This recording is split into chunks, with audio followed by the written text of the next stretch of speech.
इतनी खामोश थी कि पहाड़ों की सांसें भी सुनाई दे रही थीं। पावनखिंड का संकरा दर्रा, दो पहाड़ों के बीच मौत का रास्ता। चारों ओर घना अंधकार था और उसी अंधेरे में आदिल शाही सेना आगे बढ़ रही थी, धीरे पर निश्चित। आगे निकल चुके थे छत्रपति शिवाजी महाराज, लेकिन सवाल ये था, क्या वे सुरक्षित निकल पाएंगे?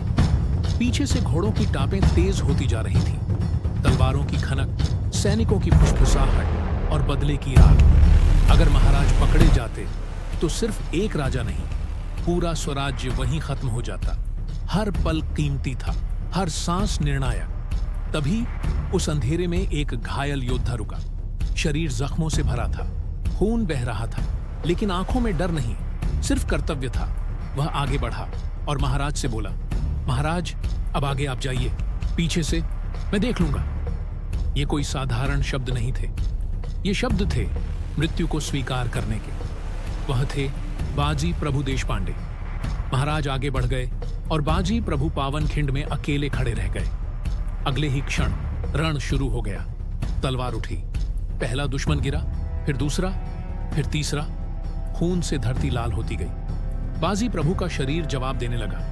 हर वार के साथ सांसें और भारी होती गईं, लेकिन वह रुके नहीं, क्योंकि उनकी नजर एक ही दिशा में थी, विशालगढ़।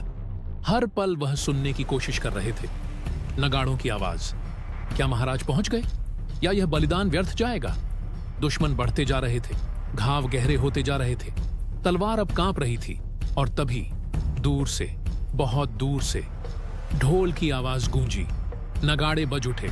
संकेत मिल गया, महाराज सुरक्षित पहुंच चुके थे। बाजी प्रभु के चेहरे पर हल्की सी मुस्कान आई और उसी क्षण उन्होंने अंतिम सांस ली। बाजी प्रभु देशपांडे वीरगति को प्राप्त हुए। आज भी पावनखिंड उस रात को याद करता है, क्योंकि इतिहास सिर्फ जीत से नहीं बनता। इतिहास बनता है उन लोगों से जो पीछे रुक जाते हैं, ताकि आगे कोई स्वराज्य बन सके।